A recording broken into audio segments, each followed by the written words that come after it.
the universities, the property groups, they basically just control this country because we destroyed our manufacturing industry. And so that's the only place where the money is left.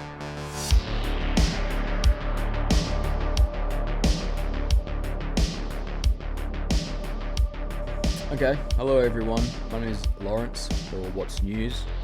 And the other day I confronted Anthony Albanese, the Prime Minister of Australia. So, yeah, the video has kind of taken off a fair bit. I think it's got to like 3 or 4 plus million views, which is pretty insane.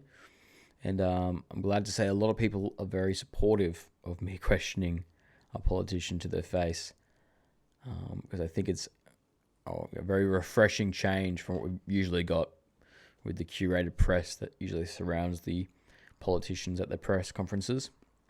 If I stumble my words or I'm seeming very tired, it's because I am very tired. I haven't slept much over the past couple of days with everything going on.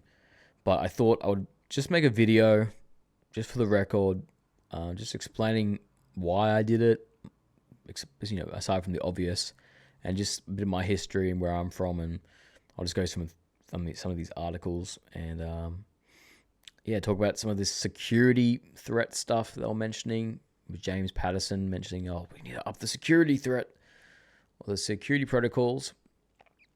And so anyway, I questioned the Prime Minister. Okay, I walked into a Medicare center. It's a public building because I heard from a friend who was around the area that Albanese was there with these big van and all these cameras. So I've obviously been doing What's News this mainly on TikTok for maybe 2 years, a bit more, can't remember.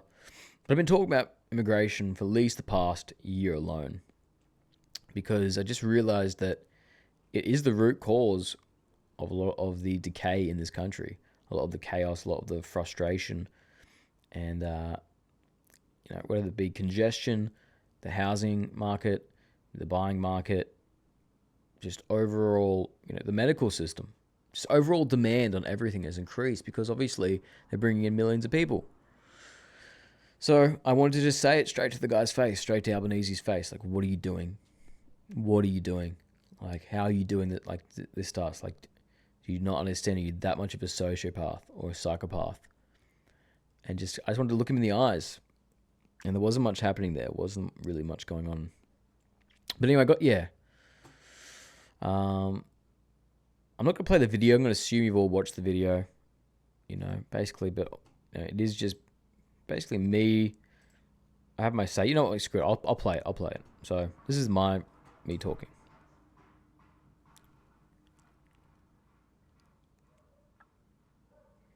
What should play? Okay, it's not going to play. Anyway, it's just me talking. I basically just asked them, this is my video here. So, Mr. Albanese, don't you think 1.8 million immigrants in 5 years is going to increase demand on the medical system? What about the fact that people my age can't get any housing, we can't get rentals anymore, we have no future in this country anymore? Don't you think that's kind of ridiculous? No? You can't touch me, mate. You know. What do I do, mate? No, I don't have anything. That's the footage, if you've seen it already. So basically, I was just standing there for maybe 5 minutes watching.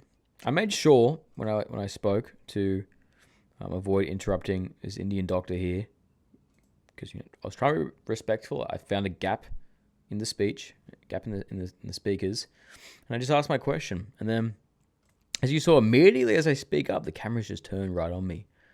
I didn't expect that at all. And then at the same time, this cop started laying his hands on me. I was like, what's going on? So I started stuttering a bit, and then I was like, oh, well, I'm getting kicked out. I may as well just try and make some other points, try and address the housing crisis. I kind of go on my tangent. I get pushed out, but I had more questions, unfortunately. I had questions for Chalmers here. I was going to ask Chalmers, why are you sending 80% of our gas to Japan and China just so they can resell it for a profit? I was going to ask this bloke here, I forgot his name. Why do you keep going about supply when you could just cut off demand? That's the path of least resistance, isn't it? Just cut off demand. We're an island, after all. We have no borders we're fighting over. Because this guy was on Q&A the other week, and that's what he said to that guy who came up talking about his family and the fact that he's on the verge of homelessness. He was like, well, we're trying to increase supply. It's like, it's just bullshit. It's just bullshit. They're just avoiding the topic of reducing immigration because it's where it's all at now. The universities, the property groups, they basically just control this country because we destroyed our manufacturing industry. And so that's the only place where the money is left. And then just government spending. The private sector has been crashing. It's all just public sector development that's been happening. Anyway, that's, I'm too tired to go that deep into economics. But about myself, so yeah, it's almost poetic that I was the one to question Albanese. And I say that because we basically come from the same place in a lot of ways. His whole story arc, whatever it is that he's from Housing Commission with a single mum, and that he rose from there and got involved with like all these kind of parties, certain parties, and yada yada yada, became a politician. I'm basically from the same background. I'm from Housing Commission. My mum, single mum, never met my dad, left before I was born. My mum has a learning disability, so it's kind of rough growing up. And so these issues are really close to my heart. I'll show you. This is my mum here. It's me and my mum. Pretty cute. But, she's like a typical like elderly-ish pensioner, really, at this point. She's like 60-something. So the issue of housing is a big deal for me. The issue of healthcare is a big deal for me because my mum basically relies on both of these things due to just how she is. So that's why I asked. She's basically trapped in a small housing commission unit surrounded by just people having domestic issues and needles showing up and break-ins happening all over the place and just chaos. And she's applied for years to move to try and find another place, another housing commission availability, and she gets zero options. Zero options. People in her situation, it's not just her, there's plenty of people in her situation, or worse, with worse health situations. They have no flexibility in their lives anymore. They can't do anything anymore. Not to mention how much the cost of living is affecting pensioners.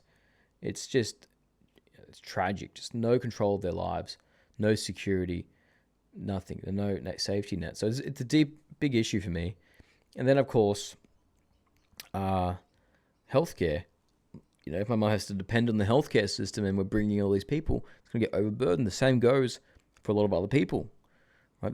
These wait times or these delays or these knockbacks or whatever it may be. So that's why I asked. That's the main reason I asked. I got off me and my mum. But that's my motivation because I basically see it at this point that there's nothing to lose from talking about this kind of stuff and just going at it because everything's fucked in this country. Like the future looks so bleak if it keeps going this way. Unless people really, really pull their finger out and really try and get their shit together and organize, it's going to be like not good.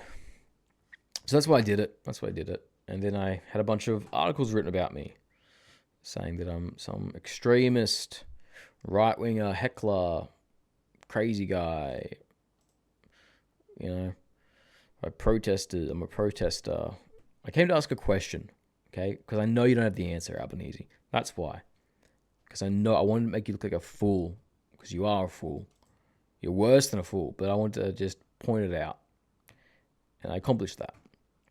Anyway, they talk about, this photo I took with some Joel and Blair. I've explained that in a TikTok. If you want to know the context behind that, you can go look it up. But it's, it's a cherry-picked moment out of a series of moments I've had with various political figures in Australia. I've got an entire archive I've been building over a couple of years, expressing my thoughts on immigration. And that was before I ever came into contact with the NSN or anyone involved in it, right? So, whatever. Watch that video if you want context, like I said. But this is interesting, this part of the article down here, where it talks about, where is it? The task force, right? So in response to these two minor events, which was this other lady heckling Dutton and myself, they're announcing that they're going to be increasing the security protocol surrounding every and all all the political campaigns, right? So they're going to like basically have these, these officers, these AFP officers, or whoever it may be, just surrounding politicians from now on, or making sure that they're keeping an eye on, I don't know, who knows, maybe even social media posts. We've got like the misinformation bill that they tried to shove through. So all that kind of stuff, just for two people questioning their candidates. And I'd like to say as well, I think this lady actually did intrude. I think she did actually kind of like security, right? She's got a high vis on, and you're in a Forex brewery. I think that's a private building. So you can't do that. You actually can't do that. It's not a good move to do that.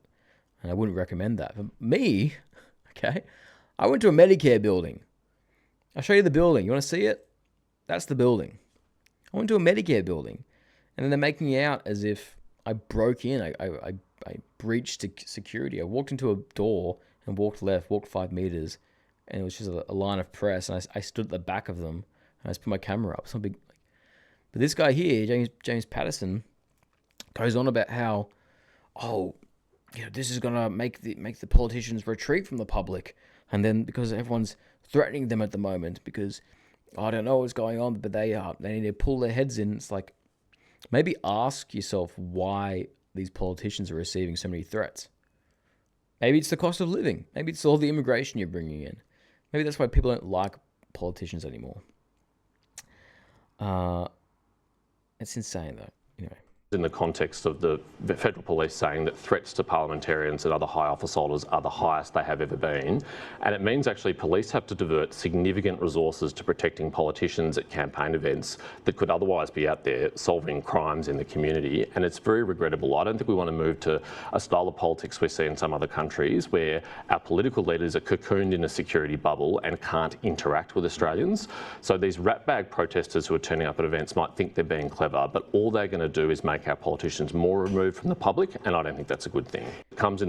It's your job to interact with the public. If you're a politician, you don't get a choice in the matter. Do you understand that? That's the whole point, is so that you're held accountable by the public. So if the public doesn't like you, you can't just say, hey, stop being upset with us, please. Stop threatening us, please. We're politicians, thank you. It's like, no, that's the point. We threaten you. I don't believe in threatening violence. But people threaten people to get you to change, okay? So the fact that threats are at the highest they've ever been is a sign that you guys need to change, or else things are going to get worse in this country, which I don't want to see. I don't want to see them get worse. But anyway, he's a scumbag, right? So he's a scumbag. He's just making this into... He's gaslighting. That's just gaslighting, okay? He's saying that you're crazy for even complaining about politicians, for even questioning the politicians, okay? You need to do this in the right procedure. You need to go write a letter to your MP and he'll take it. Like, no, we're past that. We're past that, okay? Anyway, it's all the same, really. They just all send us the same shit. No one really goes into much depth. But yeah, what else happened, really? That's about it. I'll just go through a couple of other quick things and summarize. I would also like to say thank you for the support, all the support I've received on all the comment sections on pretty much every platform. Has just been people expressing that, I've been speaking up for them and expressing their concerns. So yeah, thank you for that. It's been really heartwarming and overwhelming. But anyway, after that happened, people talk about, is he a liberal shill? Like, he must be on Liberal side. I don't support Liberal or Labor or any party, really. The only politician I vaguely like at the moment is Gerald Rennick, because he's based. And he talks about the banking system. He talks about all the economics that have been destroying this country. But I did see Dutton the same day, earlier in the morning, and I was this close to asking a question in the exact same way. I had my phone out. Just as I got my phone out, he ducks away. He sneaks into his car. So maybe he sensed it, but I would have, and I would if I saw him again. I would question him. I'd question any politician. I'd question anyone. But yeah, so I'm not a Liberal shill, not a Labor shill. I don't support really any parties yet. I'm not a Zionist. I'm not a neo-Nazi. I'm not ASIO. I got called all these things. It's insane. Like, everything has to be staged. Everyone's a Fed, It's like, no, I just questioned our Prime Minister. Deal with it. But anyway, Yeah, after all this happened too, I had like cops following me. I didn't mention this yet, but I had like cops in this private vehicle here, this undercover vehicle, just sitting there waiting for me to leave. They came and knocked on the windows, like, do you want like talk to me? I was like, well, no, why do I want to talk to you? Just trying to get me or investigate me. And that other cop at first too asked for my ID, which he's not allowed to do. That's about it. That's the story, really. I don't think there's too much more to say about it all, that blabbering. But let's just go into a little timeline here quickly. Because Adam Bant here, he said this. If it's migration that is driving the housing crisis, then why didn't house prices fall when there was COVID and there was no migration into this country? It's a rare morning at home. So yeah, it's just a nonsense argument. Some people tell me that, some people are saying, yeah, house prices did fall. From what I can see, they didn't really. But why would you sell your house during one of the most unique times in history? Like, you just hold your house, hold on to the equity, and hope that it goes up again. It's just a basic answer. Like, it's not a direct correlate. And it's like, so as the immigrants leave, the house prices just go down automatically. Like, there's some automatic cap or whatever. It's a natural process. The free market is kind of a natural, slow process. The only way you would get these house prices to go down is to increase the supply exponentially. These people leaving, they were mainly temporary students, they were mainly temporary visa holders. So they were just freeing up the rental vacancies. They wouldn't free up the buying market. They wouldn't increase the supply within the buying market. So it's just such a stupid argument, Adam. Anyway, so I go into this a bit. So these are the statistics on temporary visa holders. It's most of what we're bringing in. And that's how many left, right? So these stayed the same. The home Australian citizens and all these other guys, permanent visa holders, these basically stayed pretty consistent. It was the temporary visa holders that left. It was the temporary visa holders leaving that freed up our rental vacancies, which you can see here. Okay? And that would solve the housing crisis right now. It's one thing you could do immediately. Okay? You could just send the international students home. Teach them online. If they're here for education, give them education. They don't need to be here overburdening our infrastructure. Okay? Simple as. And yeah, so before COVID, there were 580,000 international students.